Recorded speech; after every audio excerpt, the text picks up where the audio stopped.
자, 존 버녀는 1628년 11월 28일 날 태어났습니다. 베드포드주라는 곳에서 태어났어요. 근데 이 출생일은 정확하진 않아요. 왜냐면은 좀 유명한 사람이 아니기 때문에. 그래서 유아세를 받았어요. 자, 그 당시에는 교회는 다 다녔죠, 대부분. 그러니까 교회 다닌다는 게 큰 의미는 없어요. 아버지는 땜쟁이 뭐죠? 그릇 이게 빵꾸나면 떼어주는 거. 존 버년도 땜쟁이였어요. 천직이. 그러니까 옛날에는 부모 직업이 자식 직업 되는 거죠. 영어로 팅커 그러는데 이게 땜쟁이 하는 거예요. 땜질하는 사람. 우리도 제 어렸을 때 있었어요. 냄비 같은 거 이렇게 빵꾸나고 이런 거 가서 떼어주고 이런 게 있었어요. 그래서 땜쟁이였어요. 그리고 존 버년의 아버지 토마스 버년은 가난했어요. 당연히 가난했고 글을 알지 못했고 부모는 교회에 나갔지만은 아들도 세례를 받았지만은 그냥 습관적으로 나갔을 뿐이다. 자, 그래서 버년은 좀 가난한 집에서 또 좀 폭력적이고 좀 언어가 좀 순화되지 않은 집에서 태어났기 때문에 어렸을 때 뭘 잘했다? 욕을 잘했어요. 여러분 죄인 중에 괴수라는 거 보면은 아주 욕을 잘했다는 게 보통 잘한 게 아니고 욕쟁이였어요. 아주 욕을 이렇게 더러운 욕을 아주 잘했어요. 그래서 이 청소년이 되면서 당연히 아버지 땜쟁이를 하면서 땜쟁이를 한 군데서 하나에 돌아다녔잖아요. 옛날에 보면 5일장 돌아다니듯이 이 마을 저 마을 돌아다니면서 이 땜질해주면서 이렇게 돈 벌어먹고 살고 그런데 어머니는 버년이 16살 때 한 15살 때 어머니 일찍 돌아가세요. 근데 특징이 좀 가난한 사람들이 좀 일찍 죽어요. 왜냐하면 위생이 안 좋기 때문에 일찍 죽었어요. 그래서 어머니 돌아가시고 한 달 후에 누나도 죽고 이런 불우한 좀 가난하고 좀 불우한 가정에서 태어났어요. 그런데 이 버년의 삶을 알기 위해서 제가 지난번에 존 낙사 할 때 너무 연도도 많고 왕돌도 많이 나오고 하니까 사람들이 막 머리 쥐난다. 그런데 머리 쥐 한번 놔야 돼요. 사실 그래야 좀 이해할 수 있는데 여러분 피의 메리, 블러드 메리 기억나죠, 그죠? 피의 메리 기억나죠. 근데 존 버년 때는 어떤 상황이었는가 한 가지만 알면 됩니다. 존 버년 때는 이 영국에는 국교가 있어요. 국교가 그러니까 왕이 수장인 교회가 있어요. 그게 뭐라 그랬어요? 성공회, 에피스코펄, 성공회가 왕이 수장이에요. 왜 그렇습니까? 영국은 카톨릭에서 떨어져 나왔어요. 왜 그랬어요? 헨리 8세가 재혼을 하려는데 교황이 허락을 안 해. 그러니까 우린 떨어져 나오겠다. 왕이 교회 수장이 되겠다. 그래가지고 지난주에 존 낙사할 때 그죠? 왕이 교회 수장이 되겠다 했는 게 또 누구였죠? 찰스 2세. 그러니까 여러분들이 기억을 하셔야 돼요. 근데 왕이 교회 수장입니까 아닙니까? 아니죠. 예수 그리스도가 교회 수장이죠. 정치와 기독교는 분리돼야 되죠. 정치와 기독교가 함께 갈 수 없는 것이죠. 하지만 이때만 하더라도 정치와 기독교가 함께 갔고 왕이 카톨릭이면 카톨릭이 득세하고 피바람이 나는 거야. 개신교가 죽는 거예요. 왕이 개신교면은 카톨릭이 피바람이 나는 거야. 근데 영국은 독특하게도 카톨릭은 아닌데 국교와 비국교가 있었어요.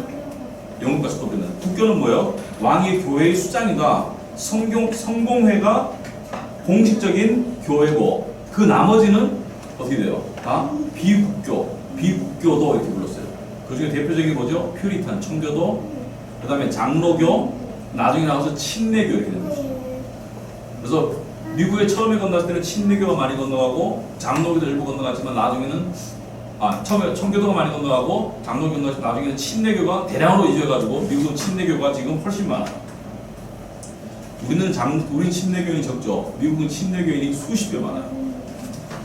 그래서 침례교인이 많다. 자, 근데 찰스 1세는 국교회 밖에서 예배를 드리는 비국교도들에게 우호적이지 않았어요. 자, 여기서 국교와 비국교가 있는데 딱 잘라서 말할 수는 없지만 국교 안에는 형식적인 기독교인이 많고 비국교 안에는 참된 신자들이 많았다 이렇게 보시면 돼요. 그죠? 참된 신자들이 많았다. 청교도들을.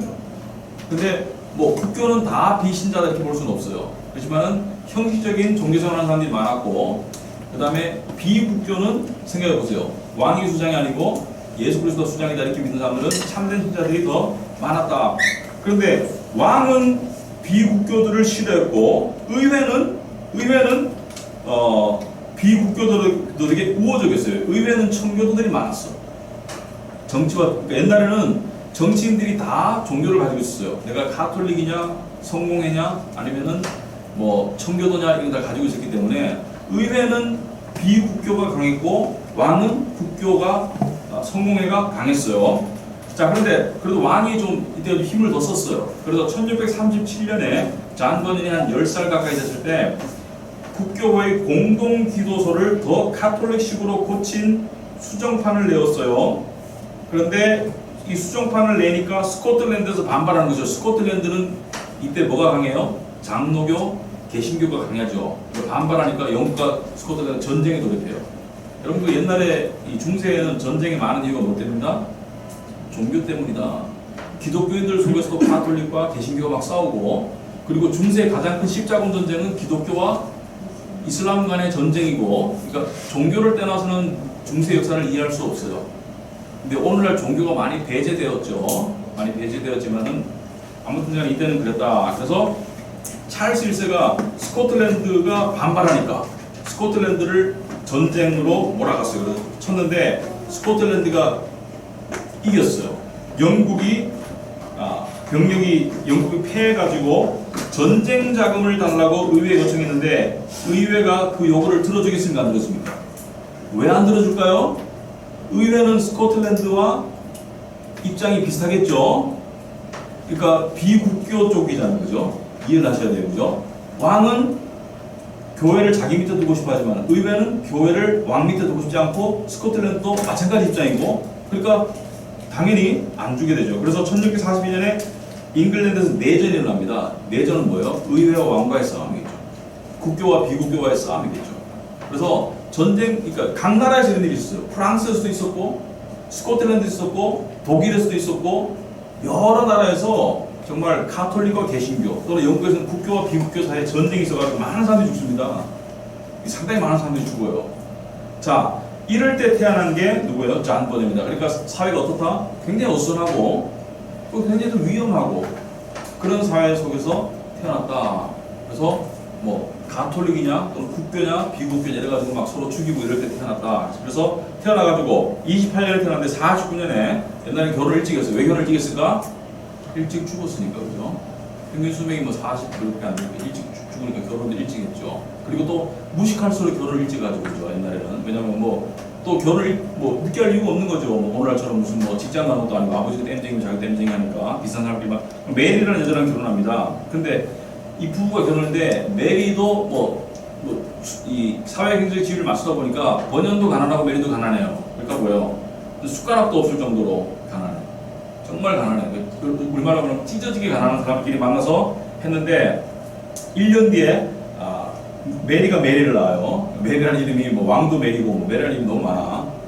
길 가다가 뭐 잔, 메리 그러면 뭐 여러 사람이 쳐다보겠죠, 그죠? 미국 같은 데 가가지고 잔 이러면 다 쳐다봐요, 그죠? 우리나라는 뭐예요? 김씨 그러면 다 쳐다보죠, 그죠? 4명 김씨야. 아무튼간에 메리가 시각 장애를 가지고 태어나요. 근데 신기하게도 이 아내는 집안이 굉장히 신실한 기독교 집안이고 버년네 집안은 잔 버년네 집안은 뭐예요? 교회는 다니지만 완전히 막 욕쟁이고 완전히 뭐 그러니까 이제 교인이 아니고 아내 메리의 집안은 장이 독실한 기독교인이었어요. 그러니까 말하자면 진실한 기독교인이고 메리도 그랬는데 시집 올 때 재산이 없으니까 가져갈 게 없는데 지참금으로 그러니까 혼수로 책 두 권 들고 왔어. 요즘은 책 아무것도 아니지만 옛날에 책이 좀 비쌌거든요. 책 두 권을 들고 왔는데 그 책이 제목이 하나가 평범한 사람이 천국에 가는 길 뭐가 있죠, 그죠? 그다음에 두 번째가 경건의 실천이라는 청교도 서적이었어요. 근데 책이 두 권밖에 없으니까 번연이 글을 읽을 줄 알아가지고 마르고 닳도록 읽었어요. 이 책이 굉장히 영향을 줍니다. 번연의 삶에. 그래서 시집 갈 때는 좋은 책을 가져가라. 장로한테 마찬가지고. 아무튼간에 계속 그러니까 책 여러분 옛날에 저 어렸을 때 집에 소설책이 별로 없어서 만화책이 1등도 한 10번 20번 읽을 때 있어요. 읽고 또 읽고 또 읽고 또 읽고 시대가 지나간다. 왜? 읽을 책이 없으니까. 마찬가지로 책 두 권 가지고 계속 읽다 보니까 이 책 속에서 어느 정도 자극을 받습니다. 어느 정도 신앙적인 자극을 받아요. 자, 그러다가 종교에 대한 관심과 열심이 커졌어요. 그런데 아직까지도 거듭나고 한 건 아니기 때문에 그 옛날의 욕쟁이 습관은 버리지 못했어요. 그리고 당시에는 교회 가도 설교를 제대로 들을 수 있는 교회가 별로 없었어요. 특히 국교회 가면 별로 없어요. 그러니까 교회 가도 뭐 말씀 듣고 뭐 복음 듣고 이런 게 아니고 교회가 오락하는 데예요. 가서 뭐 게임하고, 그죠? 우리도 이제 교회에서 마음 맞는 사람끼리 뭐 볼링 치고 이런 건 나쁜 건 아닌데 추격이 전도된 교회들이 요즘 많아요. 교회 가면은 뭐 문화교실이 활성화돼가지고 뭐 바둑, 뭐 테니스, 뭐 이런 식으로 해가지고 그게 주야. 그게 사람들 모으는 주가 돼버려. 이러면 곤란하죠.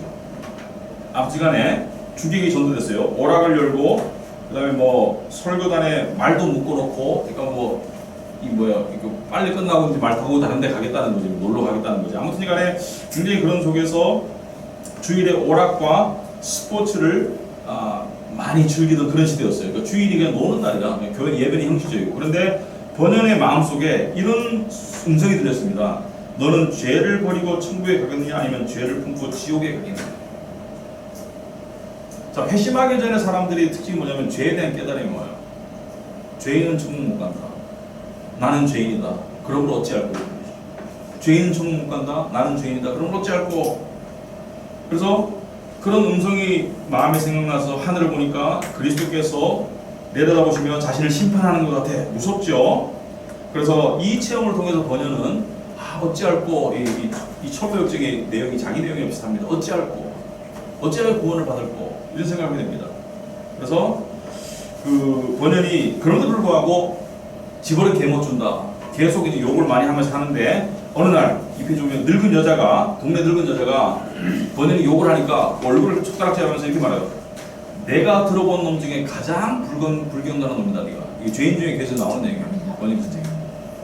니 때문에 마을 청년들 다 버리겠다. 여러분 그런 말 하죠. 너 같은 놈 때문에 마을 청년 다 버리겠다. 이 나쁜 놈아. 응?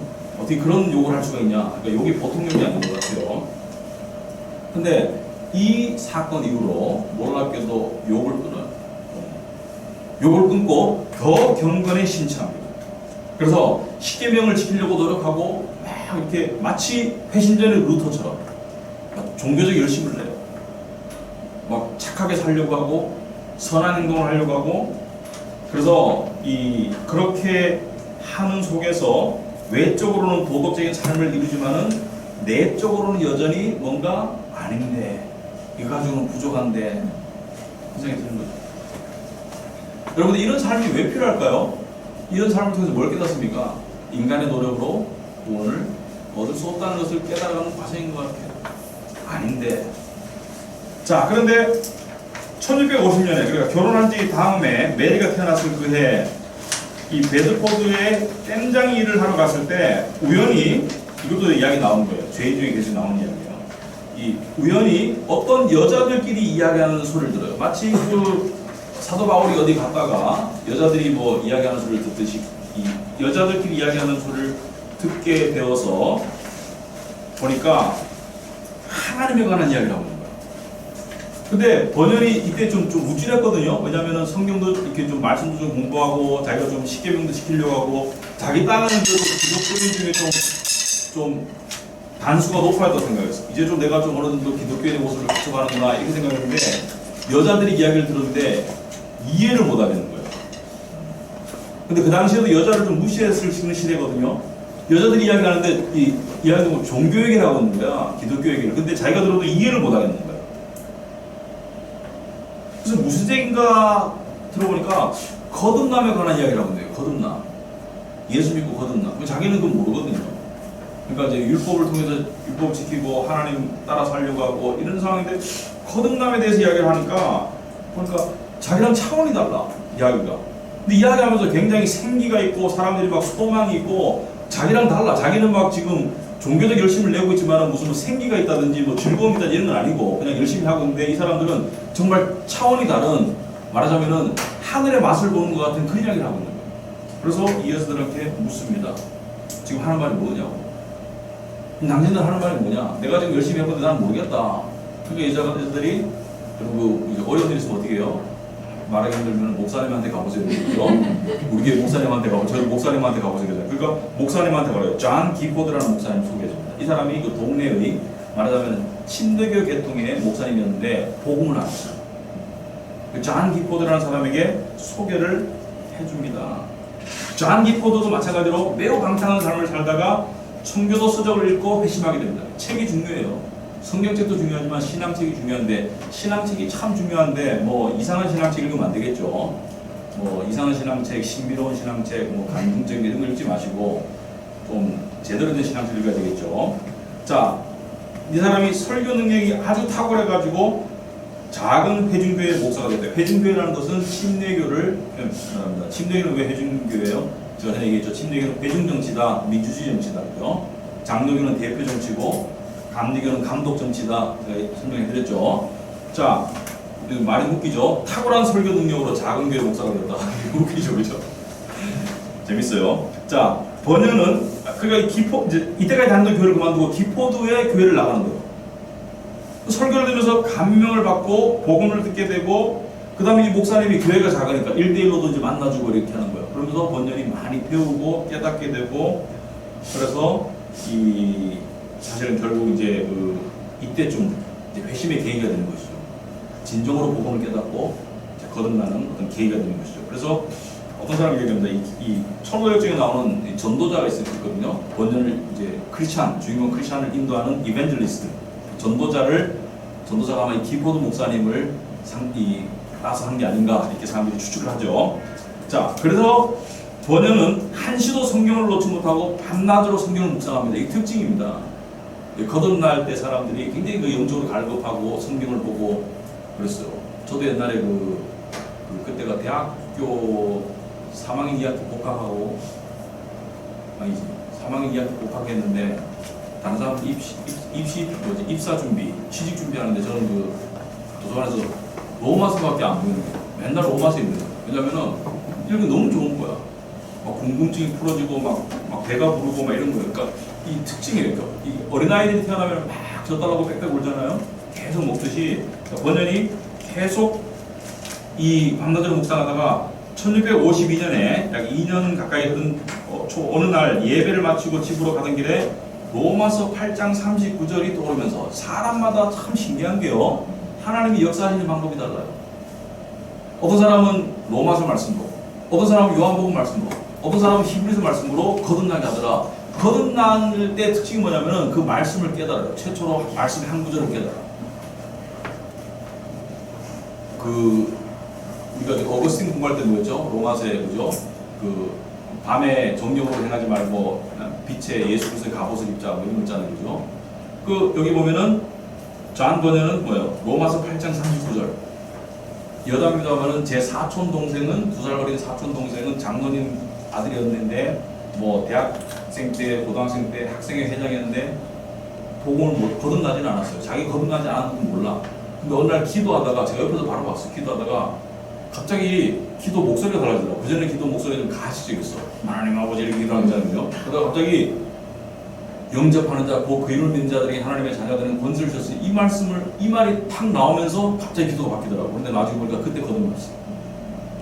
그러니까 이때까지 교회를 평생을 다녔는데 갑자기 그 말씀이 주어졌는데 깨달았는 거야. 영접하는 자, 행하는 자가 아니고. 근데 존 번연은 로마서 8장 39절에 뭐예요? 그리스도 예수 안에는 하나님 사랑에서 끊을 수 없다. 그리스도 예수 안에서 하나님 사랑을 얻을 수 있구나. 구원의 확신을 얻게 되고 용서받고 복음을 깨달았어요. 근데 보면 시간이 얼마 걸렸어요? 이 존 기포드 목사를 만나고 난 다음에 2년쯤 흘렀어요. 그전에도 종교적 관심도 열심히 있었어요. 그러니까 구원이 가랑비에 옷 젖듯하다가 갑자기 깨달아지는 거예요. 자, 깨달아졌는데, 여러분 깨달아지고 난 다음에 처음에 오는 시험이 뭐죠? 의심의 시험. 하나님이 계실까? 내가 정말 구원받았나? 의심의 시험. 사탄은 뭐예요? 사탄은 구원받은 사람에게 뭘로 시험하겠어요? 의심으로. 근데 의심을 이기는 방법이 뭐예요? 말씀으로. 그죠? 의심을 내가 이성적으로 논리적으로 자꾸 해봤자 못 이겨요. 뭘로 이겨요? 말씀의 능력으로. 말씀의 검으로 이기는 것이죠. 자, 존 번연에도 영혼의 어두운 감이라는, 영혼의 어두운 감이라는 의심이 왔습니다. 회심한 지 40일도 못 돼요. 모든 게 의심스러워졌다. 의심은 길게 보면 좋은 거예요. 왜냐하면 의심은 우리의 믿음을 강화시켜줘요. 의심의 어두운 계곡을 지난 사람이 확신의 밝은 태양으로 나가게 되는 겁니다. 의심은 좋은 거예요. 하나님의 뜻을 따라하는 의심은 좋고요. 의심이 있을 때 어떻게 될까요? 말씀이 가요. 우리도 저번에 구원의 확신 할 때 보니까 어떤 사람이 요번을 계기로 구원에 대한 의심에서 벗어날 수 있습니다. 이거 좋은 거예요. 의심 안 하는 게 이상한 거예요. 아무튼 간에 자, 의심도 있었고 또 뭐냐면은 여러분 예수 믿는다고 옛날에 습성이 하루아침에 끊어지나 안 끊어지나? 하루아침에 끊어지지 않아요. 술, 담배 끊는 거는 쉬워. 물론 술, 담배 끊는 게 예수 믿는 거에 증거라고는 동의하지 않습니다만 술, 담배 끊는 거는 쉬워. 그러나 자기의 고질적인 죄가 끊어지는 것은 참 어려워요. 근데 존 버전의 고질적인 죄는 뭐야? 욕이야. 근데 하나님의 이름으로 욕하고 싶은 그런 욕. 참 솔직하게 썼어요. 그 성경 자체가 꾸며낸 이야기가 아닌지 의심하게 됐다. 어떻게 이럴 수 있나? 예수 믿고 거듭났는데 어떻게 이럴 수 있나? 이럴 수 있어요. 왜? 인간의 생각은 여전히 오염되어 있어요. 우리가 거듭날 때 영으로 거듭나지만 인간의 생각은 여전히 오염되어 있어요. 어떻게 해요? 마음을 새롭게 함으로 변화를 받지 않으면, 진리로 확신으로 나가지 않으면, 여러분 예수 잘 믿다가도 갑자기 이런 생각 들 때가 있어요. 사람들이 하나님 계신가? 이런 의심이 들 때가 있어요. 왜? 인간은 그 자체가 이 모순덩어리이기 때문에 그렇습니다. 그렇지만 믿는 사람은 뭐예요? 그 순간이 곧 지나가고 다시 확신으로 돌아오게 되어 있습니다. 의심 자체는 괜찮아요. 그래서 의심에 머무르는 것은 문제가 돼요. 아무튼 간에 성경 자체가 꾸며낸 이야기가 아닌가. 또 이런 거 있죠. 페이스북처럼 교회 다니는 다른 사람들 다 행복해 보는데 나는 이렇게 안 행복할까? 나는 믿음이 문제가 있는 걸까? 믿음이 진짜 믿음이 없는 걸까? 이런 생각이 있어요. 왜? 영혼의 어두운 밤은 다 같이 지나가는 게 아니에요. 어떤 사람은 지금 믿고 정말 생명감 있고 신앙생활이 재밌고 이런 사람이 있고, 어떤 사람은 영혼의 어두운 밤을 지나가는 사람이 있고 그래요. 그죠? 여러분 세상에 보면 다르죠. 세상이 그렇잖아요. 어떤 사람은 행복한 사람이 있고, 어떤 사람은 불행한 사람이 있고, 어떤 사람은 평안한 사람이 있고, 어떤 사람은 불안한 사람이 있고, 영혼의 어두운 밤을 지나갈 때는 다른 사람이 다 좋아 보여요.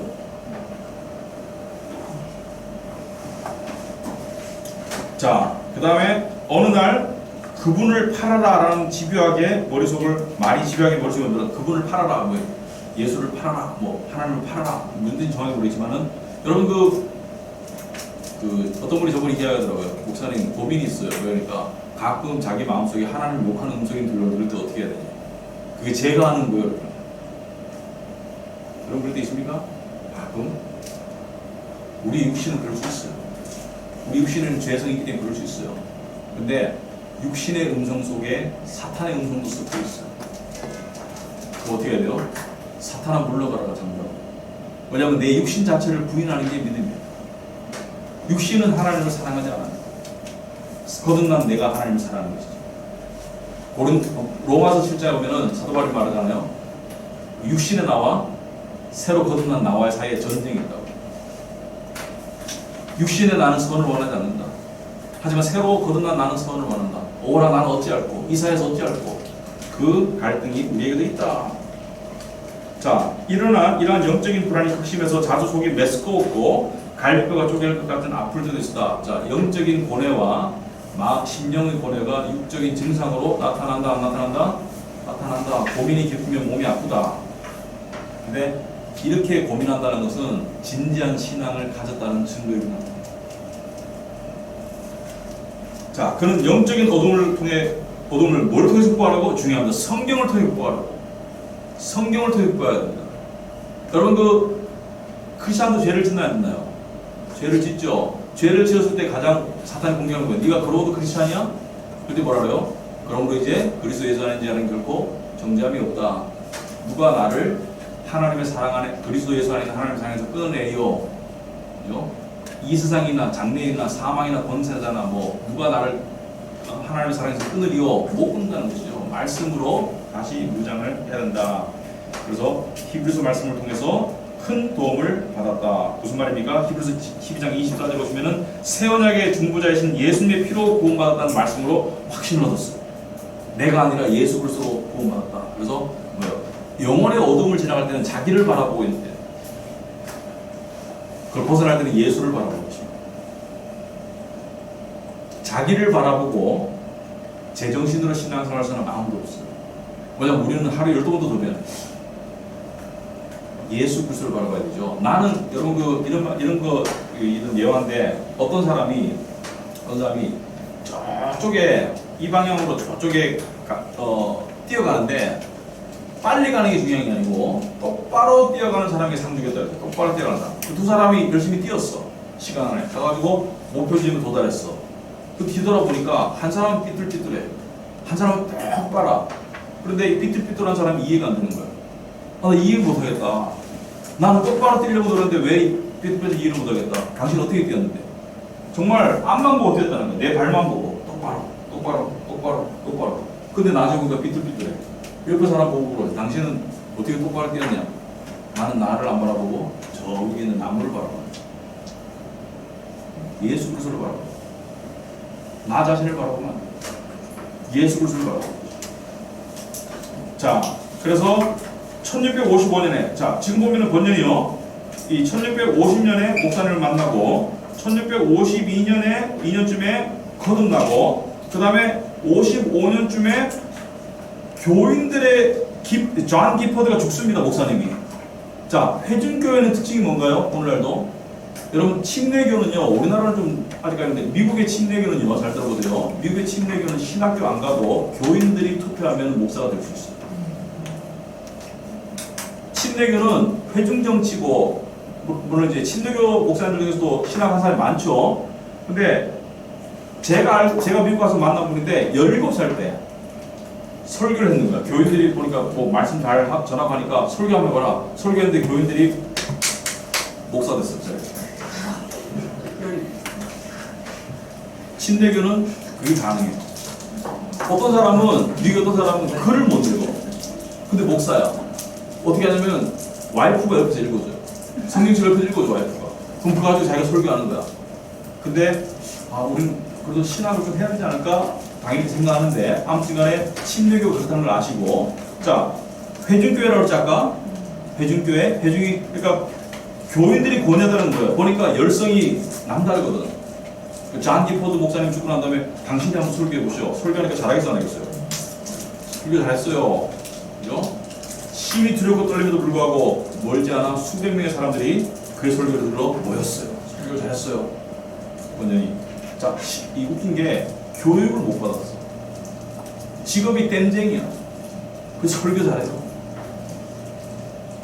왜 잘할까? 천성적으로 잘할까? 복독해서 그게 아니고요.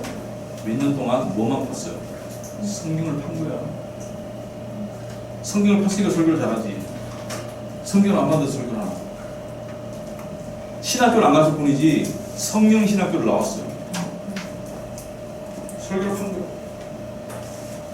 처음에는 자신도 참 버전이 솔직해요. 여러분 구원의 확신은요 하루아침에 완성되어 주어지지 않습니다. 다시 말해서 구원의 확신은 하루아침에 완성되어 주어지지 않습니다. 우리가 아기가 태어났을 때 바로 이분이 내 어머니시고 이분이 내 아빠야 아버지시여 이렇게 바로 알고 확신하나요? 100% 아니죠.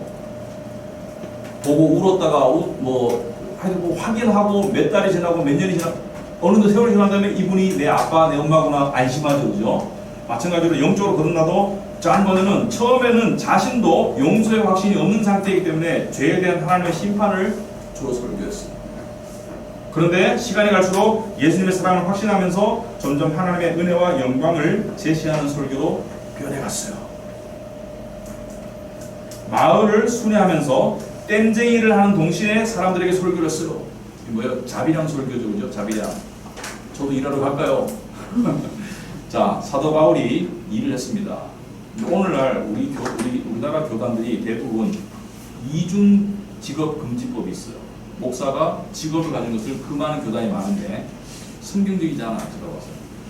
물론 교회와 합의하에 당신은 풀타임으로 목회만 하시오라고 하면 몰라도 제가 어제 여담인데 어제 아는 분한테 신문 기사를 하나 소개를 받았어요. 최근에 인천에서 7월달인가 인천에서 개척교회 젊은 목사님이 돌아가셨어요. 돌아가셨는데 왜 돌아가셨냐? 세 가지 원인이다. 첫째는 경제적으로 너무 힘들어요. 개척교회니까. 그래서 밤에 대리운전. 여러분 대리운전 기사들 중에 목사님들이 많다고. 10시부터 새벽 3시까지 대리운전하고 새벽 기도를 하고. 두 번째, 영적으로 힘들었다. 왜? 사람들이 아니 교회를 그렇게 열심히 안 하는 모양이지? 교회가 안 커? 힘들어. 그 다음에 사람 때문에 힘들었다. 정성을 그렇게 쏟아가지고 하면 다른 교회에서 될 것 같아. 어떤 집사님이 오셔가지고 교회 어려운 교회 재정을 막 담당하고 좀 이렇게 좀 돈을 좀 많이 좀 이렇게 내시는 분이 있는데 본 교회에서 다시 송환해서 데려가가지고 교회 갑자기 힘들었다. 하여튼 여러 가지 원인으로 돌아가셨어요. 돌아가셨는데 참 안타깝죠.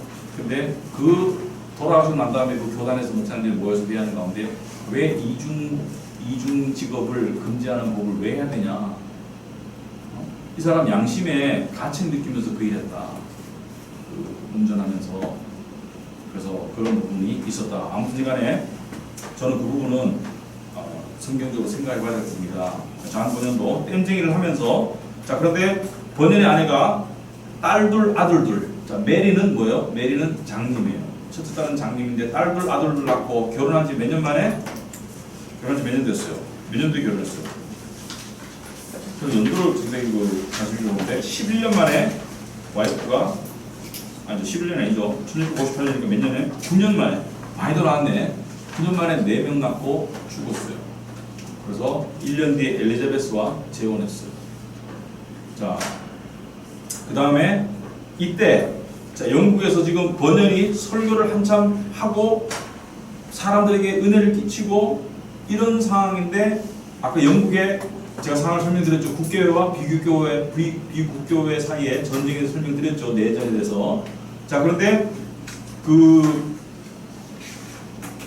비국교회가 좀 승기를 잡았어요. 그래가지고 올리버 크로멜이라는 여러분 역사를 공부하고 올리버 크로멜이라는 왕은 아닌데 섭정자 그러니까 말하자면은 의회 대표자가 정치를 잘했어요. 영국을 잘 이끌었어. 근데 아들이 됐는데 아들은 아버지만 전혀 못한 거야. 아들이 되니까 국가가 혼란에 빠져버리는 거야. 그래서 다시 왕을 불렀어요. 다시 왕을 찰스 2세 지난 시간에 기억납니까? 스코틀랜드의 왕이었지만 영국의 왕도 부름을 받았죠. 찰스 2세 이 사람이 어떤 사람이에요? 스코틀랜드에 개신교를 피파하고 수많은 사람들을 죽였던 그 왕이에요. 바로 그 왕. 찰스 2세를 왕에 올리니까 이 사람이 클라렌든 법령을 시행했어요. 이 법령의 내용은 뭐냐면은 당국의 허가와 라이센스를 받지 않는 자는 설교하지 말아요. 이거 뭐예요? 교회를 왕의 통찰에 두겠다. 당국의 허가를 받지 않은 자는 설교하지 말아라. 그러니까 말하자면 설교 금지령. 허가받은 자는 뭐예요? 국가의 허가를 받은 설교자가 허가받은 교회에서 허가받은 집회만을 하지 허가받지 않는 사람이 하지 말아라. 자, 이 포고령이 내렸는데 옛날에 포고령은 무서워요. 근데 잔 번연이 설교를 하게 되어 있어. 그 잔 번연이 이 베드포드에서 설교하게 되는데 교회 지도자 중에 한 사람이 잔 번연에게 연락이 왔어요. 설교 미뤄야 되지 않을까요? 이번 집회를 미뤄야 되지 않을까요? 지금 법령이 포고돼서 지금 나이가 10%인데 미루고 다음에 하시죠. 잔 번연이 뭐래요? 미룰 수 없다. 나는 이런 일 때문에 설교를 중단하고 모임을 해산할 수 없다.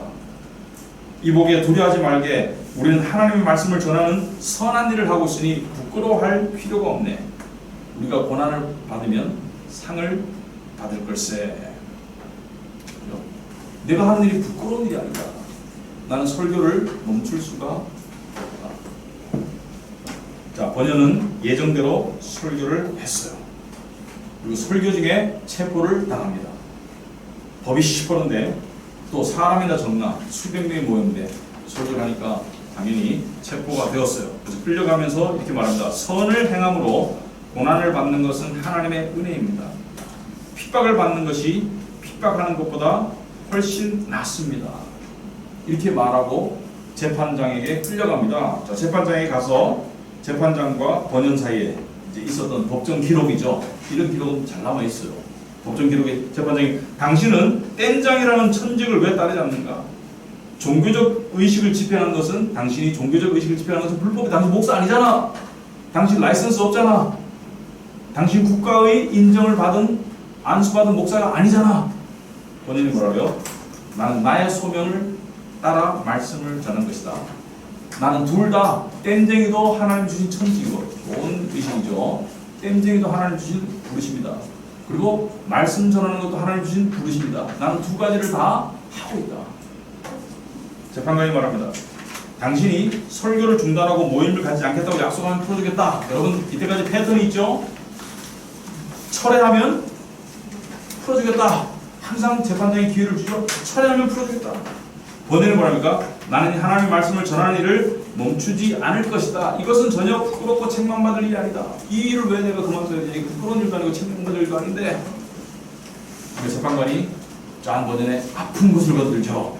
어딜 건듭니까? 너 지금 감옥 가면 네 처자식 어떻게 할래? 처자식 어떻게 할래? 아픈 곳을 건듭니다. 이때가 재혼한 지 약 1년밖에 안 됐어요. 그러니까 사실 그 새로운 부인도 있고 또 처자식도 있고 또 큰딸은 장님이고 요즘도 그렇겠지만 가장이 감옥 가면 어떻게 되나? 안 그래도 형편이 찢어지게 가난한데 애들도 줄줄 있는데 다 힘들죠. 당신은 자녀들을 사랑하지 않는가? 본인은 뭐래요? 진실로 사랑한다. 하지만 예수 그리스도를 향한 나의 사랑에 비하면 나는 그들을 사랑하지 않는다. 이렇게 말합니다. 그들 말하잖아요. 나는 내 자식들을 정말로 사랑한다. 하지만 예수 그리스도를 향한 나의 사랑에 비하자면 나는 그들을 사랑하지 않는다. 이렇게 말해요. 감동적이죠. 감동적입니다. 그래서 몇 년 언도가 12년. 지금 번외는 나이가 몇 살이에요? 60년쯤 보면 32살이에요. 창창한 나이. 12년이면은 여러분 말이 12년이지 여러분 감옥에 군대 2년도 가겠는데 12년을 감옥에 가요. 그때 아내인 엘리자베스는 임신 중이었는데 남편이 체포된 소식을 듣고 유산합니다. 충격이 크죠. 또한 수입도 없이 자식 4명을 보살펴야 됐다. 번연은 비록 재판관 앞에서는 용감했지만은 가족들 생각 때문에 매우 괴로웠겠죠. 아니 이 사람이 뭐 로봇도 아니고 또 자식을 가족을 사랑하지 않는 건 아니잖아요. 괴로웠겠죠. 특히나 자기 책임자인데 책임자가 없으면 괴롭죠. 그리고 특히 앞을 볼 수 없는 메리, 그죠? 장녀, 애착이 많이 가겠죠. 장녀를 생각하니까 걱정이 많았어요. 그러나 어떻게 했습니까? 여러분 감옥이 옛날에 어땠어요? 감옥이 상당히 열악했어요. 그죠? 감옥이 뭐 요즘 감옥도 뭐 안 좋죠. 옛날 감옥은 대단히 안 좋죠, 그죠? 뭐 벌레도 나오고 뭐 쥐도 돌아다니고 음식도 형편없고 위생이 말이 아니죠. 그리고 덥고 춥고 말이 아니죠. 춥고 축축했으며 음식이 모자랐고 더러웠어요. 근데 번연은 감옥에서 가장의 책임을 합니다. 신발끈을 만들어. 계속 그 신발끈을 만들어가지고 그걸 팔아가지고 그 수입으로 가족의 생계를 지원해요. 그러니까 가장으로서 책임은 얼굴은 볼 수 없지만 가장으로서 책임은 여전히 하고 있어요. 근데 다행히 성경책을 가져갈 수 있었고 그 당시에 유행했던 순교자 열전이라고 있습니다. 순교자 열전은 뭐냐면은 그 당시 영국에서 스코틀랜드에서 종교의 핍박을 받아서 순교했던 수많은 사람들의 이야기를 기록해 놓은 게 순교자 열전인데 이거 저도 책을 읽어봤는데 상당히 그 뭐랄까 그 충격적이에요. 그 책을 가져갖고 필기도구의 소지가 확 되었어요. 그래서 책을 썼어요. 12년도 12권을 썼어요. 부지런하죠 사람이. 부지런했어요. 상당히 부지런하고 1663년에 감옥 생활 몇 년 뒤에 메리가 죽습니다. 딸이 죽어요. 그리고 조기 석방의 희망도 없어요. 그리고 처음부터 12년을 때린 게 아닌 것 같아요. 그러니까 언제 교수형에 처해질지 몰라. 왜냐면 옛날에는 뭐 무슨 뭐 종교적이기 때문에 성경을 번역했다고 교황을 거역했다고 여러 가지 뭐 왕을 거역했다고 지난번 제가 그 이번 주일날 그 말씀드렸죠, 그죠? 마가렛 맥라플란하고 마가렛 윌슨 그 자매 이야기, 저기 여자분 두 분 이야기 해줬죠. 그렇게 순교 당할 수 있어요 언제든지. 그러니까 불안하겠죠. 언제 나와서 죽일지 몰라. 그러니까 처음부터 12년 언더 때린 게 아니고 그런 상황 속에서 살면서 의심과 우울증이 당연히 찾아오겠죠. 여러분 그 우리가 고난 당할 때 제일 사탄이 주는 것이 하나님이 너를 사랑한다면 왜 여기에 이렇게 계속 두실까? 그것도 12년 동안 우울증 올 수 있어요, 그죠? 믿는 사람도 상황에 따라서 우울증 올 수 있습니다. 우울을 스스로 만들어내는 게 문제지. 우울 안 해도 되는데 스스로 만들어내는 게 문제지만 우울증 올 수 있어. 근데 뭘로 찾았어요? 말씀과 기도로 힘을 얻었다. 말씀과 기도로 힘을 얻었어. 요한복음 16장 33절에서 신자들이 이 생에서 환난을 당하나 예수께서 세상을 이기셨기에 담대할 수 있다는 말씀을 붙잡았습니다. 그는 가족들도 하나님께 의탁했어요. 이 잔 버전이 12년 생활 동안에 가장 의지한 말씀이 이겁니다. 예레미야 40장 11절. 뭐야? 네 고아들을 버려도 내가 그들을 살리리라. 네 과부들은 나를 의지할 것입니다. 뭐요? 네 처자식을 내가 살리겠다는 약속의 말씀으로 붙들었어요. 비록 자기가 할 건 했죠. 신발끈을 만들어가지고 생계를 도왔어요. 그래서 나중에 찰스 스펄전이라고 설교의 왕자라고 부르는 이 찰스 스펄전, 영국의 유명한 목사님이죠. 19세기에. 이 사람이 그 번역이 됐을 때 말합니다. 그의 몸을 아무데나 찔러보라. 피에서 성경 말씀이 흘러나갈 것이다. 무슨 말이냐면은 성경 말씀을 줄줄이 외운 거야. 책이 요즘 책이 너무 많아. 볼 게 너무 많아. 성경 말씀을 보니까 줄줄 외운 거야. 그래서 번역곡 중에서도 하나님의 말씀을 어린아이처럼 신뢰하며 기도로 씨름을 하였어요. 제가 9시 반까지 분명히 맞춰줄 건데 5분간 브레이크 하겠습니다. 자, 계속해서 나가겠습니다. 자, 그 감옥에서 근데 놀라운 일이 납니다. 감옥에서 설교를 할 수가 있게 돼요. 그러니까 이제 어떻게 했냐면은 그 감옥 안에 이제 비국교도들이 같이 있었잖아요. 그들도 모이고 또 외부 사람들도 이렇게 가까이 와서 들을 수 있는 것 같아요. 아무튼간에 감옥 안에서도 주기적으로 설교를 해서 매주 전해지는 그의 설교를 통해서 많은 이들이 위로와 격려와 확신을 얻습니다. 그러니까 번연이 말씀 사역을 멈추지 않았어요. 책도 썼고. 그래서 감옥에서 뭐 거룩한 도성, 우리가 저번에 읽었던 죄인 괴수에게 넘치는 은혜, 뭐 존 버넨의 기도, 유익한 묵상, 하여튼 12년간 거의 매년 한 권씩 12권의 책을 써요. 그래서 아마도 이 아내 엘리자베스에게도 도움이 될 것이다. 이 책이 출판되면은 그 인세를 받잖아요. 그래가지고 좀 생계에도 좀 도움이 됐을 것이다. 그리고 이 책들을 바탕으로 철로역정에 대한 밑그림이 그려집니다. 철로역정은 첫 번째 투옥에 쓰여지지 않아요. 하나님의 섭리해가지고 잔 버전이 12년 동안 목사를 한 다음에 풀려나온 다음에 몇 년 동안 활동하다 다시 또 옥에 가요. 6개월 동안. 그 6개월 동안 쓴 게 철로역정이에요. 그러니까 이때 기초가 닦여진 거지. 자, 그래서 번연은 학교에서 배움의 기간이 매우 짧았음에도 매우 짧았다는 것은 거의 학교 문턱에 겨우 갔다 왔을 정도임에도 불구하고 그의 글솜씨는 아주 탁월해요. 타고난 것 같아요. 그는 성경의 영적 원칙을 사람들의 삶과 연결시키는 재주가 탁월했다. 여러분 철로역정 읽어보면요, 이게 이야기 속에 성경이 녹아있다고 보시면 돼요. 그래서 이번에 다시 추천 도서로 다시 제가 소개할 텐데, 안 읽어보신 분들은 읽기를 원하고 읽어보신 분들은 가진 책 한번 또 한번 읽어보시라.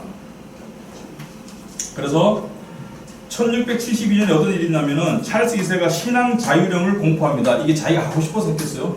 아니고 반발이 심하니까 신앙 자유령을 공포하면서 비국교도들이 석방이 됩니다. 그래서 비국교 교회 모임이 허가가 됩니다. 그러니까 신앙 자유령이 주어져요. 그래서 번연도 4월달, 그러니까 신앙 자유령이 공포된 한 달 뒤에 석방되고, 그 다음에 9월달에 사면됩니다. 정식으로. 이 사면은 뭐예요? 죄 없다. 법이 바뀌었으니까 이제 죄를 사면해 준 거예요. 그러니까 12년 동안 감옥에 있었어요. 그래서 그는 고난을 통해서 12년 동안의 고난을 통해서 더욱더 그리스도의 제자가 되고 하나님과 가까워졌다. 사실은 감옥에 일부러 갈 수는 없지만은 이런 시간을 통해서 하나님과 가까워진 사람이 많죠. 왜냐하면 세상에 것들이 없잖아요. 여러분이 만약에 억지로 어디 이런 상황에 처해가지고 성경책만 뚝 던져주면 아마 신앙이 되게 좋아질걸요. 아무튼간에 감옥에 갇혀있기 때문에 글 쓸 시간도 많았고 기도할 시간도 많았고 말씀 볼 시간도 많았어요. 이게 좋은 거였어요. 12년 동안 하나님께서 준비시킨 거예요. 뭐냐면 더 크게 쓰기 위해서. 지나고 보면 사실 더 큰 수익을 받죠. 자, 나오니까 이때 적용되는 말씀 뭐예요? 하나님을 사랑하는 자, 곧 그의 뜻대로 부르심을 입은 자들에게는 모든 것이 합력하여 선을 이룬다. 이것은 모든 기독교인에게 아멘이다. 하나님을 사랑하는 자, 그의 부르심에 따라 그의 뜻대로 부르심을 입은 자들에게는 모든 것이 합력하여 선을 이룬다는 것은 모든 기독교인에게 적용되는 만병통치의 말씀인 것 같아요. 자, 그래서 이 모임에서 설교하기 위해서 모임 허가 신청과 개인적인 설교 발급을 받아야 했던 그런 시대에 석방되어 가지고 번연 주교라고 불릴 정도로 위상이 높아졌어요. 왜 높아졌을까? 감옥에 갔다 왔는데 책을 통해서 설교도 잘했지만 책을 통해서 알려진 거예요. 그래서 청교도 신학자 존 오웬 등 다른 비국교도 목사들과도 교분을 맺었다. 이게 중요합니다. 존 오웬은 조한 번연하고 그게 달라요. 격이 달라. 존 오웬은 상당히 교육을 많이 받아가지고 옥스퍼드에 학장이 되었고 상당히 격이 달라요. 그래서 여기 좀 약간 헷갈리는 부분인데 제가 보기에는 신앙 자유령을 공포해서 석방은 되었지만 여전히 설교 허가증은 받아야 되는 그 허가증까지 없애주지는 않았던 그런 시대였던 것 같아요. 아무튼 간에 이 존 오웬도 겸손하죠. 존 번연 같은 사람하고 교류하고. 자, 그래서 그 지역 사람들에게 번연의 골짜기로 불리는 숲속의 넓은 잔디밭에서 수백 명 모아놓고 설교하게 됐다. 그 당시에 야외 설교가 흔했어요. 이 건물 안에서 말고 야외에서 설교를 많이 했고, 심지어 이름 갑자기 생각 안 나네. 조지 비트필드 같은 사람은 영국 사람인데, 조지 비트필드 같은 사람은 감리교 창시자 요한 웨슬리하고 동시대 사람인데 25,000명을 놓고도 설교했대요. 목소리가 마이크 없이 이렇게 갈 정도로 이렇게 역사를 상당히 특이한 인물들이 있더라고요. 아무튼 간에 잔디밭에서 수백 명을 모아놓고 설교를 했다. 신앙 자유령이 근데 1673년에 철회되었다. 왜 그랬을까요? 왕이 억지로 했다가 다시 자기가 또 승기를 조금 잡았다 싶으니까 또 철회하는 거죠. 그래가지고 다시 박해의 가능성이 생기게 되었어요. 이미 발급받은 허가증에 대해서도 판사들이 각기 다른 판결을 내렸고 언제든 상황이 불리하게 돌아갈 수 있었다. 그러니까 상황이 정치적인 어떤 그 파워 게임에 의해 가지고 상황이 왔다 갔다 하는 것이죠. 그래서 1675년에 이전에 발급받은 허가증은 전부 무효다라는 판결이 났습니다. 그러니까 뭐냐면 다시 이제 옛날로 돌아간 거야. 그럼 번연도 뭐예요? 이제 추록하고 발급받은 허가증은 무효가 되는 거예요. 그럼 또 어떻게 돼요? 또 감옥에 또 갈 수가 있는 거예요. 그래서 번연에게도 체포영장이 발부됐습니다. 그래서 런던으로 피신을 하고요. 그래서 정부에서는 비국교도들이 불법으로, 그 당시 법에 따른 불법으로 설교를 하거나 집회를 하는 것을 발각하면은 와서 신고하면은 후한 포상금을 주고 이런 식으로 탄압을 했어요. 그래서 예배 드리면서 상당히 불안하죠. 이 옆에 밀고자가 앉아 있는 거 아닌가? 근데 뭐 예배 시간 설교를 초롱초롱 듣고 있어. 눈을 딱 보다 갑자기 무서워질 수 있죠. 저게 지금 나를 밀고 하는 거 아니야? 근데 밀고 하면 그냥 벌금 정도가 아니고 감옥에 가니까 뭐 죽을 수도 있으니까 불안불안하죠. 그런 속에서 예배를 드리는 경우가 많았고, 새신자는 어떻게 돼요? 비상 걸리죠, 그죠? 이상한 사람이 새신자로 와서 비상 걸리는 거예요. 새신자 함부로 못 와. 새신자 함부로 받으면 큰일 나요.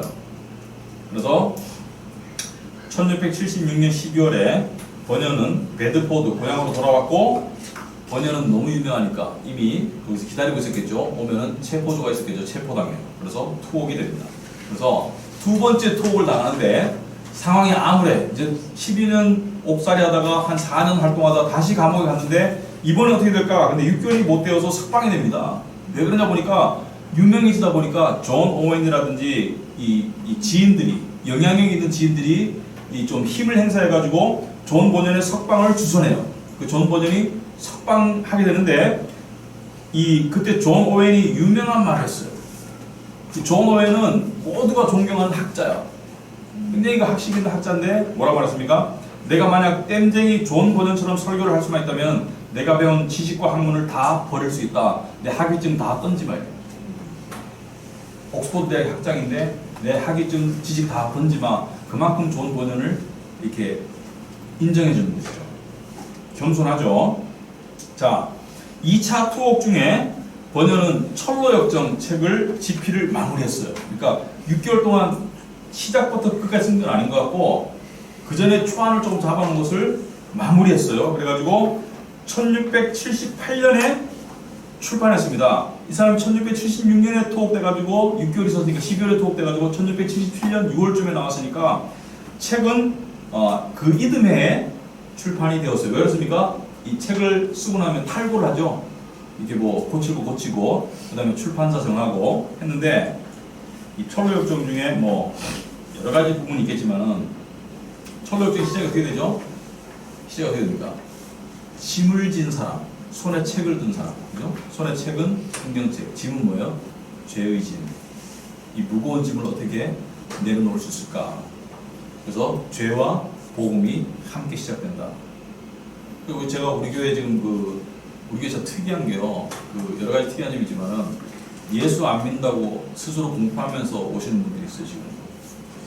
와가지고 듣는 분들인데 제가 그분들을 예수 믿게 할 수는 없어요, 그죠? 그렇지만 제가 할 수 있는 게 뭡니까? 죄를 자꾸 이야기해 주세요. 복음을 이야기해 주세요. 그래서 죄에 대한 개념을 자꾸 심어줘요. 왜? 요즘 현대인들이 죄에 대한 개념이 없거든요. 고대도 마찬가지지만 성경적인 죄에 대한 개념이 없어요. 이렇게 자꾸 이야기하는 거야. 여러분들이 설교 듣다가 목사님이 죄에 대한 개념을 자꾸 또 이야기하니까 이해를 해주세요. 왜냐면은 그걸 통해서 죄를 깨달으라고. 아무튼간에 여기서 보면은 철로역정에서 이런 대목이 있습니다. 크리스찬은 주인공이죠. 마침내 가파른 언덕이 이르렀는데 그곳에서는 십자가가 서 있었고 십자가 아래쪽에는 무덤 하나가 있었다. 꿈에서 보니 크리스찬이 십자가 앞에 도착하자마자 놀랍게도 어깨의 끈이 느슨해지더니 등에서 짐이 떨어져 나갔다. 죄의 짐이 십자가 앞에서 벗겨진 것이죠. 크리스찬의 어깨에서 벗겨진 짐은 계속해서 굴러떨어지더니 무덤 안으로 들어가 더 이상 보이지 않게 되었다. 몸도 마음도 가벼워진 크리스찬은 기쁨에 겨워 흥얼거렸다. 주님이 고난을 받으사 내게 쉼을 주시고 죽으심으로 내게 생명을 주셨구나. 그는 한동안 가만히 서서 감격한 표정으로 십자가를 바라보았다. 십자가를 바라보기만 했는데도 무거운 짐이 완전히 벗겨져 나갔다는 사실이 놀랍기만 했다. 이게 너무 놀랍죠. 십자가를 바라보기만 했는데도 죄의 짐이 벗겨졌다. 이게 은혜죠, 그죠? 인간의 행위가 아니고 십자가를 하염없이 바라보는 그의 두 눈에서 눈물이 흘러 뺨을 적셨다. 자, 감옥에서 석방된 뒤로 번연은 계속해서 글을 쓰고 또 설교를 합니다. 특히 철로역정은 널리 보급되어 영국만이 아니라 해외에서도 존 번연의 명성이 퍼져나가기 시작해요. 이게 뭐 초판 재판 막 하는데 존 번연 돈은 못 벌었어요. 왜냐면 하도 사람들이 그냥 인쇄 주고 한 게 아니고 그냥 막 출판했어. 워낙 유명해가지고. 그래서 존 켈빈의 그 기독교 강요가 유명해가지고 막 사람들이 막 유럽에서 난리가 났잖아요. 그 절이 받아요. 존 켈빈의 기독교 강요는 읽기가 어려워요. 근데 존 번연의 이 책은 웬만한 사람이 읽고 다 감동받을 수 있고 이해할 수 있어요. 예수를 아는 사람. 그러니까 유럽의 여러 언어로도 번역이 되고 우리나라 말로도 번역이 잘 됐더라고요. 그래서 저희가 그 책을 추천하는 거예요. 철로역정은 지금까지도 성경 다음으로 가장 많이 인쇄된 책이었다. 1685년에 찰스 2세가 죽습니다. 이 사람이 갑자기 죽어버려요. 제가 보는 하나님이 죽이신 것 같아요. 특히 지난주에 제가 말씀드렸듯이 두 여자분의 순교, 그 순교 이후에 얼마 안 가서 죽어요. 그래서 1687년에 비국교된 제임스가 즉위했고 제임스도 또 비국교도를 박해가 있었지만은 오래 못 가서 신앙 자유령이 또 공포되었습니다. 그러니까 이 왕들은 카톨릭 색채가 강한 카톨릭으로 되돌리고 싶지만 카톨릭으로 되돌릴 수 없으니까 성공회를 주장하는 거예요. 그렇지만은 의회나 일반 사람들 중에서는 종교의 자유를 원하는 비국교도들이 많았다. 그래서 불안한 가운데서도 번연은 계속 집필에 힘썼고 그 중에서 철로역정 2부가 있는 거 아세요? 철로역정 우리는 이 철로역정이 있는데 철로역정 2부는 아내가 집에 남겨둔 아내가 천국에 오는 그것을 쓴 책이 철로역정 2부예요. 그런데 존 번연은 1688년 죽습니다. 왜 죽느냐면은 이 베드포드가 고향인데 거기서 런던에 이제 설교 초청을 받아서 떠날 준비를 하고 있는데 친구가 아버지와의 상속 문제를 중재해달라고 요청해가지고 레딩이라는 도시가 런던에서 얼마 안 멀어요. 제가 레딩이라는 도시를 잘 아는 게 제가 아는 목사님이 여기서 한인 목회를 하세요. 근데 레딩이 런던에서 한 1시간 반 정도밖에 안 돼요. 근데 거기를 갔다가 여행이 길어졌고 런던에 가는 길에 폭풍과 비바람에 시달려가지고 심한 열병이 돼가지고 건강이 급속도로 악화되고 그래서 8월 31일 날 60세의 나이로 죽습니다. 그래서 물론 하나님의 섭리의 부르심이죠. 그리고 건강이 몸이 좋을 리가 없죠. 원래 체구가 큰 분인데 뭐 감옥 생활 오래 하면은 뭐 12년쯤 하면은 건강이 많이 맛이 가죠. 그래서 좀 60세에 돌아가셨다. 자, 여기까지 번연의 일생인데 여러분 이 번연은 아까도 말했지만 특이한 경우가 교육받지 않았지만 말씀을 정말로 집중적으로 타가지고 결국에는 뭐예요? 번연이 쓴 책이 제일 많이 읽힌 책이 됩니다. 하나님께서 쓰셔서. 그래서 교육이 다 능사는 아니다. 교육이 중요하긴 하지만 이렇게 쓰임받는 경우도 있다. 그리고 우리가 여러 가지 본받을 점이 있지만은 이 번연의 삶 가운데 번연의 삶 가운데서 제가 가장 강조하고 싶은 것은 말씀을 향한 애착입니다. 어떤 상황 속에서도 말씀을 붙잡고 그리고 이 철로역정도 보면은 객관과 주관의 싸움이에요. 주관은 항상 의심하고 인간의 주관적인 생각은 의심하고 뭐 여러 가지 뭐 불안해하고 있지만은 객관적인 진리를 늘 바라보고 이 철로역정의 마지막은 뭐예요? 요단강 건너는 거잖아요. 요단강. 그러니까 죽음 앞에서 마지막 강을 건널 때 얼마나 막 의심이 몰려오고 여러분 죽음을 한번 상상해 보세요. 죽음에 다다랐을 때 나는 구원에 확신이 있어, 나는 천국에 확신이 있어 이런 사람도 있겠지만은 내가 믿는 믿음이 진짜였을까? 정말 내가 눈 뜨고 다시 눈 감고 다시 눈 뜨면 천국일까? 이런 의심이 들 수도 있겠죠. 그때 마지막 싸움이 믿음의 싸움이고 그런 부분들이 잘 묘사되어 있기 때문에 사실 신앙인들에게 여러 가지를 준비시켜 주고 있습니다. 그리고 말씀을 하나 보고 여기 질문 있습니까? 질문 없습니까? 예. 말씀을 하나 보고 우리가 오늘 공부를 마칠 것 같은데 마가복음 8장 한번 보겠습니다.